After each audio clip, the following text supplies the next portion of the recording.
Welcome to week 2 of Queer Money Talks, where every Monday we will take viewer questions about finance and the economy and ask our expert to weigh in so that you, the LGBTQ community, can be more confident with your money. We are proud to have Queer News Tonight's contributor, David Treece, joining us tonight. With 30 years of experience, David works as a fee-based investment advisor representative with an accredited investment fiduciary. He understands financial markets and is an expert in financial planning, especially for the gay community. David has been featured in the Miami Herald, Sun Sentinel, PBS's Nightly Business Report, The Washington Post, and on NBC6 in an Emmy Award-winning series about his work. To our viewer questions, we would love to get your take on a story that we covered just earlier tonight about older LGBTQ workers facing more and more ageism in the workplace, costing them their jobs. What can you do if you're older and suddenly your income disappears? What are you recommending to older LGBTQ members of our community?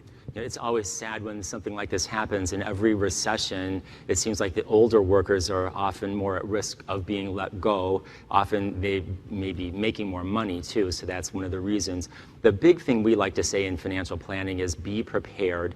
We went through this in 2007, 2008, the Great Recession, and we tell people to have an emergency backup, that is to have emergency savings. We used to say 3 to 6 months, but because that recession was so severe, we've kind of changed it to say 6 to 9 months of emergency money. And I know that may seem like a lot, but things go wrong, like losing a job. And if it's in a recession like now, it can be hard to get a new one. So say try to be prepared as much as possible. That also includes, as you get older, to try to reduce debts and lower your expenses. Then if you're not so prepared and this happens, we definitely want you to make good decisions. And so we look at where you can cut back.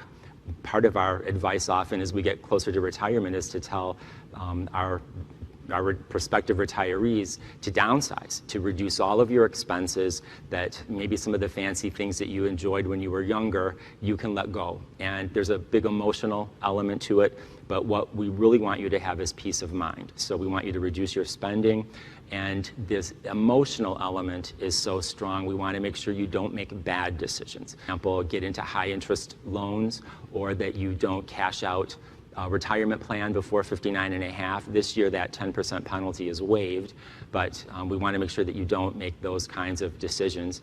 And sometimes if somebody is so far behind, I will say without any shame, if you need to just go to court and say, I'm going to start over, I've given that advice before, 2007, 2008. We had even people who seemed to be relatively well positioned. They owned several homes, but they were all underwater. They all went bad. And if David, I want to make sure that I re-summarize the 2 sound bites that I really hear that are super important for older LGBTQ community.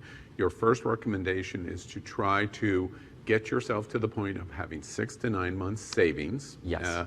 That provides a safety net for you.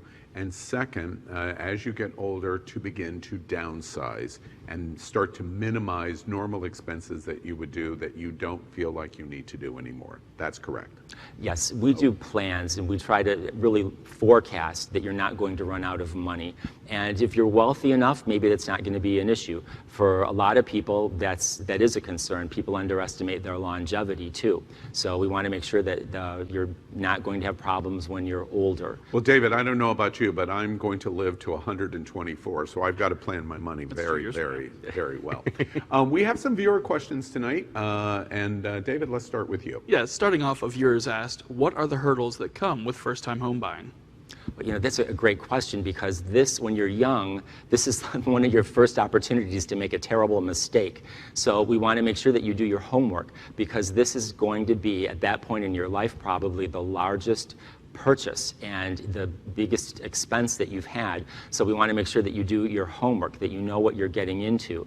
One of the things we like to point out is your long-term financial success doesn't have as much to do with buying one stock or over another, or one mutual fund over another.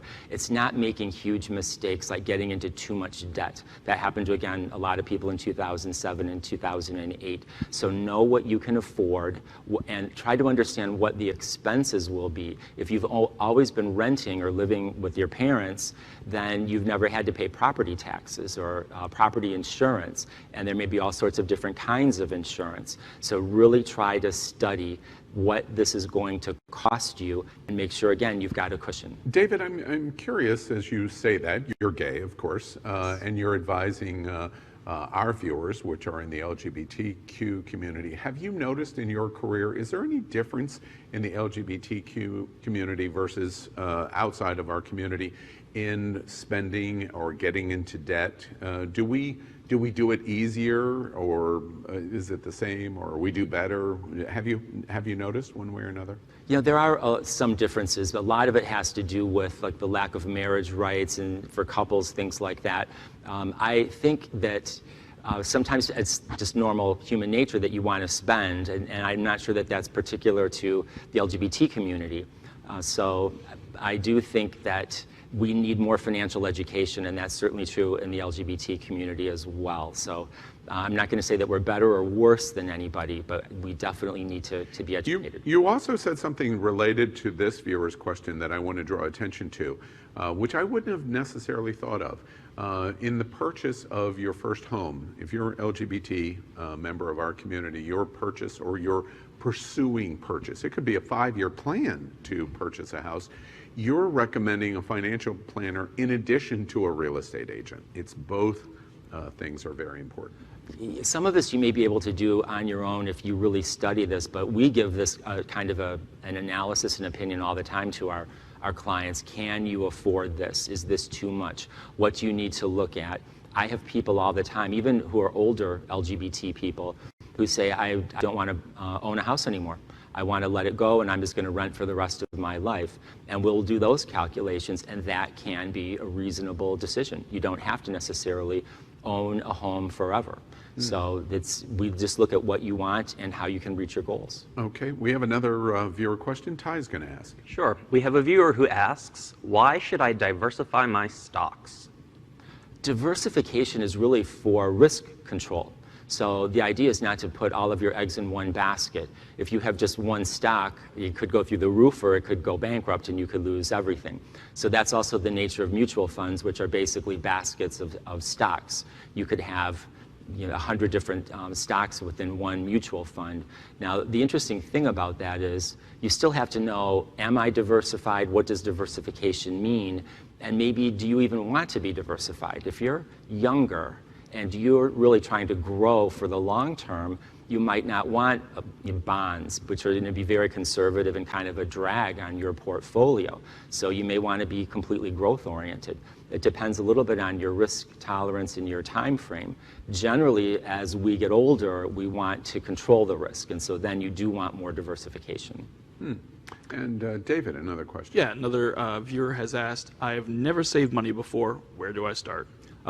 This is, I'm going to get on my soapbox here. We want people to save, obviously, and the more you can automate it, the better. So if you're working and you've got access to a group retirement plan, like a 401k plan or a 403b plan, please set that up so that it comes out of your paycheck. You don't even get a chance to spend it. You don't even see it. It may even be pre-tax if you're not doing a Roth choice.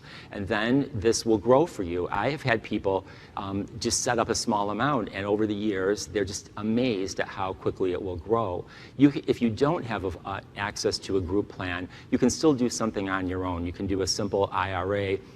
You could do a Roth IRA, have something deducted automatically from a checking or a savings account, and have it be invested for you. One thing I'll make a distinction about is the difference between saving and investing. Saving is money that we want you to have as your emergency money. It may be in a money market, a savings account. The investing tends to be longer term, so I kind of make that distinction. But we definitely want you to start saving, and the best way is to automate it, especially if it's through a group plan, especially if you get a match from your employer. That's free money, and you always want to get that. And again, in terms of soundbite, David, from what I just heard, it's never too early being a first-time saver. Whether you're very young or where you're at in your life, it is a commitment to save, to start to save. The earlier the better, because the most important principle in finance is compounding, and so that's a function of time. The earlier you start, the better. However, I say to everybody, there's a lot of emotional issues with money.